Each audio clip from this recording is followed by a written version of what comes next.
नमस्कार दोस्तों, मैं हूं आपका दोस्त अमन सिंह और आज हम आ गए हैं फिर से अपनी अकाउंट्स गुंडा सीरीज को लेके, जिसको पढ़ने के बाद अपने आप को आप अकाउंट्स का गुंडा कह सकते हैं। तो हमने लास्ट क्लास में 12th अकाउंट्स के बारे में एक कॉन्सेप्ट पढ़ा था। ये तो गड़बड़ हो गई भाई। हाँ, तो हमने लास्ट क्लास में 12th अकाउंट्स के बारे में एक कॉन्सेप्ट पढ़ा था और उसे हमने अधूरा छोड़ दिया था। तो आज हम उस अधूरे काम को पूरा करने आए हैं। तो चलते हैं अपने कॉन्सेप्ट पे। हमारा कॉन्सेप्ट था revaluation of asset and reassessment of liabilities. अब देखो, रिवैल्यूएशन का एक पार्ट तो मैंने क्लियर कर दिया था, जहां पे हम रिवाइज वैल्यूज को रिकॉर्ड करते हैं थ्रू रिवैल्यूएशन एंट्रीज या फिर रिवैल्यूएशन अकाउंट। अब हम चलते हैं अपने पार्ट 2 पे। जब आप अपनी चेंज वैल्यूज को रिकॉर्ड नहीं करते हो, मतलब क्या करते हो, आप एक एडजस्टमेंट एंट्री पास करते हो। क्या पास करते हो? एडजस्टमेंट एंट्री पास करते हो। तो चलते हैं, पहले हम ये सीखते हैं कि एडजस्टमेंट एंट्री क्यों पास की जाती है। तो देखो, एक एग्जांपल लेते हैं। हमारी एक बैलेंस शीट है और आप एक देख सकते हो कि ये बैलेंस शीट काफी अच्छी फाइनेंशियल पोजीशन को इंडिकेट कर रही है। अब देखो, हमारे पास क्या हो रहा है, हमारी बैलेंस शीट की वैल्यूज जो हैं वो चेंज हो रही है। और चेंज क्यों हो रही है, मैंने बताया था, हमारे एसेट्स और लायबिलिटीज की वैल्यू जो है वो टाइम टाइम पे चेंज होती रहती है। तो हमारे एसेट्स और लायबिलिटीज की वैल्यू चेंज हो रही है। अब देखो, जैसे हमारे एसेट्स और लायबिलिटीज की वैल्यू जब चेंज हुई तो पार्टनर्स ने बोला कि देखो, हमारे पास दो ऑप्शन है। तो पहला ऑप्शन ही मैं बताता हूं, दूसरा मैं एक्सप्लेन करूंगा। तो पहला ऑप्शन है कि जो भी चेंज हो रहा है उसको रिवैल्यूएशन एंट्रीज के थ्रू हम रिवैल्यू करें, और रिवैल्यू करके जो भी रिवाइज वैल्यूज है, जो भी मतलब चेंज वैल्यू है, चेंज वैल्यू कौन सी, ये वाली जो अब की वैल्यू है, उसे हम क्या करें, बैलेंस शीट में लिख दें। और जो भी हमारा रिवैल्यूएशन का गेन है या फिर लॉस है, उसे हम क्या करेंगे, अपने पार्टनर्स में बांट लेंगे। जैसे अगर हम देखें तो क्या हो रहा है, 80 लाख का प्रॉफिट, ये 50 लाख से 80 लाख पहुंच गया, मतलब 30 लाख का प्रॉफिट हो गया। फिर 30 लाख से 20 लाख वैल्यू हो गई, मतलब 10 लाख का लॉस हो गया। फिर 25 लाख से 15 लाख पहुंच गई वैल्यू, मतलब 10 लाख का लॉस हो गया। फिर डेटर जो है वो 30 लाख से 20 लाख पहुंच गए, मतलब 10 लाख का आपका लॉस हो गया। फिर उसके बाद आपके जो क्रेडिटर हैं वो 25 लाख थे, अब 30 लाख के हो गए, मतलब 5 लाख का और लॉस हो गया। तो अगर हम टोटल देखें, इन टोटल, इससे पहले मिटाते हैं, हाँ, तो हमारा जो इन टोटल लॉस आ रहा है, ये क्या हुआ भाई, हाँ, ये तो नाराज हो रहा है भाई। तो हमारा जो इन टोटल लॉस आ रहा है वो आ रहा है 5 लाख का। अब एक तो ऑप्शन था, जब आप रिवैल्यूएशन एंट्रीज करते हैं तो जो भी आपका 5 लाख का लॉस है आप उसे बांट देते हैं। और कौन सी साइड बांटते हैं, जब आपका रिवैल्यूएशन होगा, रिवैल्यूएशन अकाउंट बनेगा, तो हम लॉस को बांट देते हैं अपने रिवैल्यूएशन अकाउंट के क्रेडिट साइड पे, और इसकी वजह से पार्टनर कैपिटल डेबिट होती है। ये तो हमने कल पढ़ लिया था। लेकिन अब हम देखते हैं कि आज हमें क्या सीखना है। दो तरीके हो गए। पहला तरीका, जब आपने रिवैल्यूएशन एंट्रीज को रिकॉर्ड किया और जो भी लॉस था या पार्टनर्स में प्रॉफिट था वो बांट दिया। अब है कि आप जो भी रिवाइज वैल्यूज है उन्हें रिकॉर्ड नहीं करते हो अपनी नई बैलेंस शीट में। कैसे? देखो, ए और बी पार्टनर है, उनका जो रेशियो है वो है 1:1।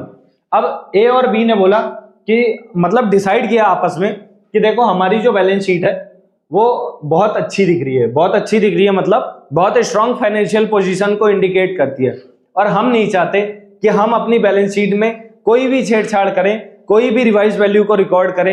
ये रिवाइज वैल्यूज ये वाली, तो इन वैल्यूज को वो रिकॉर्ड नहीं करना चाहते। तो उन्होंने बोला, हम एक काम करते हैं, जो भी हमारा रिवैल्यूएशन का गेन होगा या लॉस होगा, हम उसे इंटरनली एडजस्ट कर लेते हैं और हम अपनी रिवैल्यूएशन एंट्रीज नहीं करेंगे, हम रिवाइज वैल्यूज नहीं रिकॉर्ड करेंगे।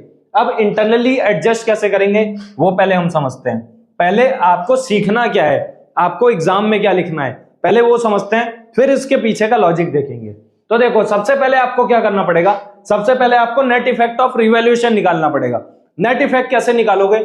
नेट इफेक्ट निकालने के लिए आप क्या करते हो, इंक्रीज इन एसेट को लेते हो, उसमें डिक्रीज इन लायबिलिटी ऐड करते हो। मतलब इंक्रीज इन एसेट की वजह से आपको गेन हुआ, लायबिलिटी की वैल्यू घटी तो आपको गेन हुआ, तो सारे गेन को आपने प्लस किया।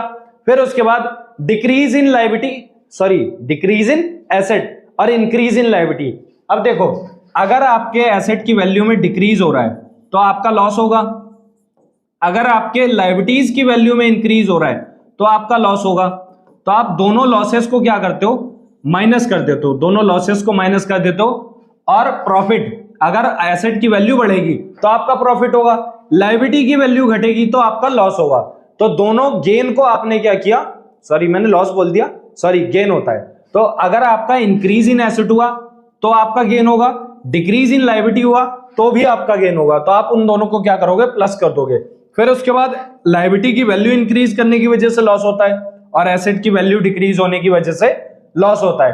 तो हम दोनों लॉसेस को माइनस कर देते हैं और गेन को प्लस कर देते हैं। फिर उसके बाद आपका आंसर आएगा, या तो पॉजिटिव आएगा तो गेन ऑन रिवैल्यूएशन, या नेगेटिव आएगा तो आपका लॉस ऑन रिवैल्यूएशन। फिर आपका स्टेप 2 आता है। स्टेप 2 में क्या करते हो आप, गेनिंग या फिर सेक्रीफाइसिंग शेयर निकालते हो। देखो गेनिंग या सेक्रीफाइसिंग शेयर निकालने के दो फॉर्मूले हैं, मैंने एक ही लिखा है लेकिन मैं आपको दोनों बता देता हूं। अगर आप गेनिंग रेशियो वाला फॉर्मूला लगा रहे हो तो गेनिंग रेशियो का फॉर्मूला है न्यू माइनस ओल्ड। तो जो भी पॉजिटिव में आंसर आएगा वो आपका गेन होगा और जो नेगेटिव में आंसर आएगा वो आपका लॉस होगा। लेकिन अगर आप सेक्रीफाइसिंग रेशियो का फॉर्मूला लगा रहे हैं तो आपका सेक्रीफाइसिंग रेशियो का फॉर्मूला है old ratio minus new ratio.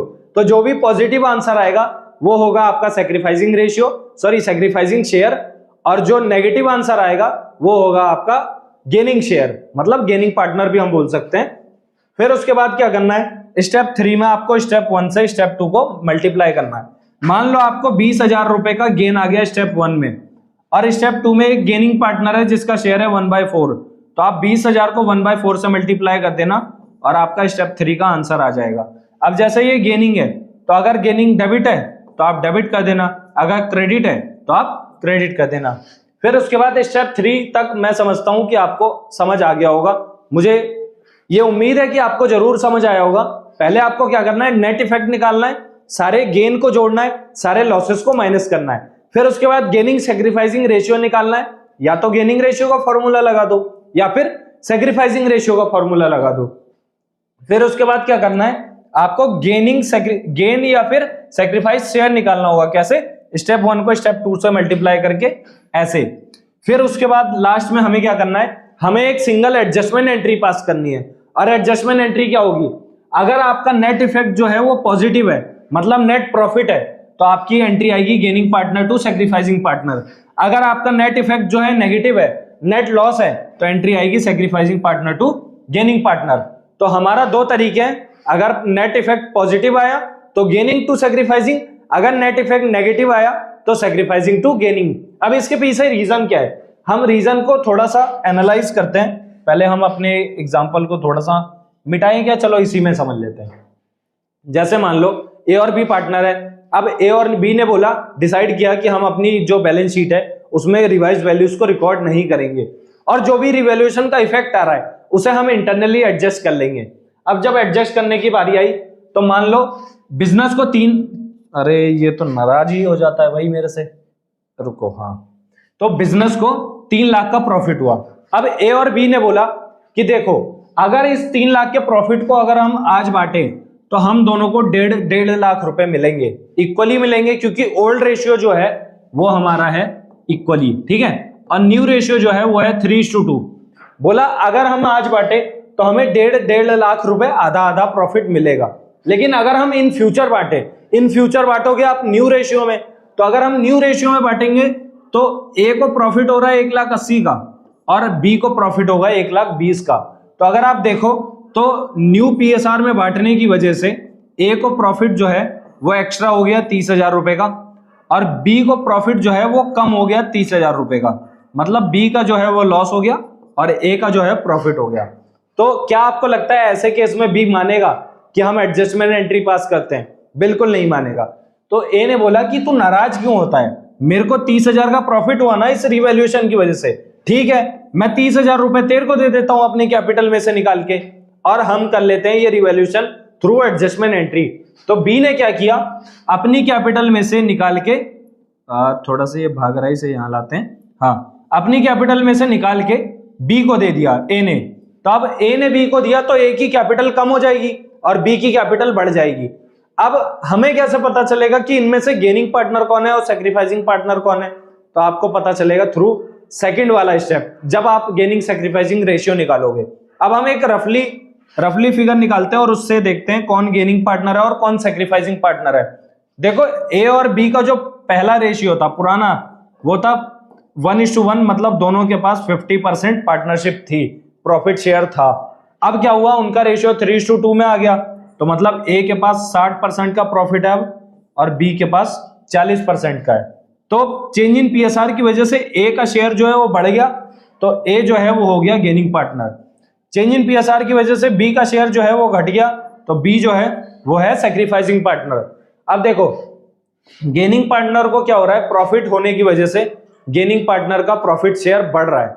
अब प्रॉफिट शेयर बढ़ रहा है तो क्या हुआ, गेनिंग पार्टनर जो है वो सैक्रिफाइसिंग पार्टनर को कंपनसेट करेगा। क्यों करेगा, क्योंकि पीएसआर चेंज होने की वजह से ए का एक्स्ट्रा प्रॉफिट हो गया और बी का एक्स्ट्रा लॉस हो गया। तो क्या कर रहा है, ए जो है वो बी को कंपनसेट करेगा, ए की कैपिटल घटेगी। अब ए की कैपिटल घटेगी, ए है गेनिंग पार्टनर, कैपिटल घटी तो डेबिट, तो गेनिंग पार्टनर को हम डेबिट कर देंगे। दूसरी तरफ बी की कैपिटल जो है वो बढ़ेगी, क्यों, ए उसे कंपनसेट कर रहा है, तो बी की कैपिटल बढ़ेगी। अब जब बी की कैपिटल बढ़ेगी तो बी है हमारा सैक्रिफाइसिंग पार्टनर, और सैक्रिफाइसिंग पार्टनर की जब कैपिटल बढ़ेगी तो हम क्या करेंगे, सैक्रिफाइसिंग पार्टनर को क्रेडिट कर देंगे, क्योंकि आपको भी पता है कैपिटल बढ़ने पे हमेशा से ही क्रेडिट होती है। तो आई होप आप समझ गए होंगे। हम एक और एग्जांपल ले लेते हैं। मान लो अब फर्म को जो है वो 3 लाख का लॉस हो रहा है, तो हम देखते हैं किसके हिस्से में कितने आते हैं। अब देखो अगर इस लॉस को हम आज बांटते तो दोनों के हाथ में 1.5 लाख आते, दोनों के हाथ में इतना लॉस आता। लेकिन क्या हुआ, इन्होंने आज अगर ना ही बांटा और फ्यूचर में बांटा तो ए के हिस्से में 1.80 लाख का लॉस आएगा, मतलब 1,80,000 का लॉस आएगा, और बी के हिस्से में 1.2 लाख मतलब 1,20,000 का लॉस आएगा। तो क्या हुआ, लॉस के केस में ए को क्या हो रहा है, एक्स्ट्रा लॉस हो रहा है, और बी को क्या हो रहा है, एक्स्ट्रा फायदा हो रहा है। मतलब ए का लॉस बढ़ के हो गया 1.8 लाख, बी का लॉस कम हो गया 1.2 लाख हो गया, मतलब इसको 30,000 का एक्स्ट्रा लॉस हो गया और इसका 30,000 का बेनिफिट हो गया। तो अब इस केस में ए नहीं मानेगा कि हम एडजस्टमेंट एंट्री पास करें और रिवाइज वैल्यू को रिकॉर्ड ना करें, तो बी बोलता है कि देखो हमें लॉस हो रहा है, मैं समझता हूं। अब क्या हो रहा है, जब हम चेंज इन पीएसआर कर रहे हैं तो मेरे को 30,000 का बेनिफिट हो रहा है और आपको 30,000 का एक्स्ट्रा लॉस हो रहा है। तो मैं एक काम करता हूं, मैं अपनी कैपिटल में से 30,000 रुपए तुम्हें दे देता हूं और हम अपनी एडजस्टमेंट एंट्री पास कर लेते हैं। हम अपनी रिवाइज वैल्यू को रिकॉर्ड नहीं करेंगे क्योंकि हमें इस बैलेंस शीट को मेंटेन करना है। तो क्या करेगा, बी जो है, बी हमारा सैक्रिफाइसिंग पार्टनर है, बी सैक्रिफाइसिंग पार्टनर अपने कैपिटल में से ए को पैसा देगा, तो बी की कैपिटल जो है वो कम हो जाएगी, ए की कैपिटल बढ़ जाएगी। बी जो है वो सैक्रिफाइसिंग पार्टनर है, सैक्रिफाइसिंग पार्टनर की कैपिटल कम होगी, तो कैपिटल कम होने पे डेबिट होता है, तो लॉस के केस में सैक्रिफाइसिंग पार्टनर डेबिट हो जाएगा। और गेनिंग पार्टनर जो कि ए है, ए को क्या हो रहा है, हिस्सा मिल रहा है, उसकी कैपिटल बढ़ेगी। ए जो है गेनिंग पार्टनर है और उसकी कैपिटल बढ़ेगी तो क्रेडिट होगा, तो हमेशा गेनिंग पार्टनर जो है लॉस के केस में क्रेडिट हो जाता है। तो आई होप आपको ये एडजस्टमेंट एंट्री जो है वो अच्छे से समझ आई होगी। अगर नहीं समझ आई है या कोई डाउट है तो आप कमेंट सेक्शन में जरूर से पूछ सकते हैं। मैंने पूरी कोशिश की है कि ये टॉपिक जो है वो मैं आपको क्लियर करा सकूं। तो अगर आपको वीडियो पसंद आई है तो जरूर से इस वीडियो को लाइक करें और कमेंट करें, अच्छे कमेंट करें। मैं आपके कमेंट जरूर पढ़ूंगा और मेरे को बहुत अच्छा लगता है आपके कमेंट्स पढ़ते हुए। तो हमारी वीडियो में ऐसे ही बने रहें, हमारे साथ जुड़े रहें, हमारे व्हाट्सएप चैनल से जुड़े रहें ताकि आपको आने वाले वीडियोस का अपडेट मिलता रहे। अब मिलते हैं अगली वीडियो में, तब तक के लिए बाय बाय। तो अगर आपको ये वीडियो पसंद आई है तो जरूर से हमारी वीडियो को लाइक करें, चैनल को सब्सक्राइब करें और अपने फ्रेंड से पूछें कि क्या आपको ये कॉन्सेप्ट आता है। अगर उन्हें नहीं आता तो जरूर हमारी वीडियो का लिंक शेयर करें। जुड़े रहें हमारे साथ अगली वीडियो के लिए और हम जल्दी ही आपके लिए अगली वीडियो लाएंगे। तब तक के लिए मिलते हैं आपसे जल्दी ही, और ये हमारे सोशल मीडिया हैंडल्स हैं, आप चाहें तो हमें फॉलो भी कर सकते हैं। मिलते हैं अगली वीडियो में, तब तक के लिए बाय बाय।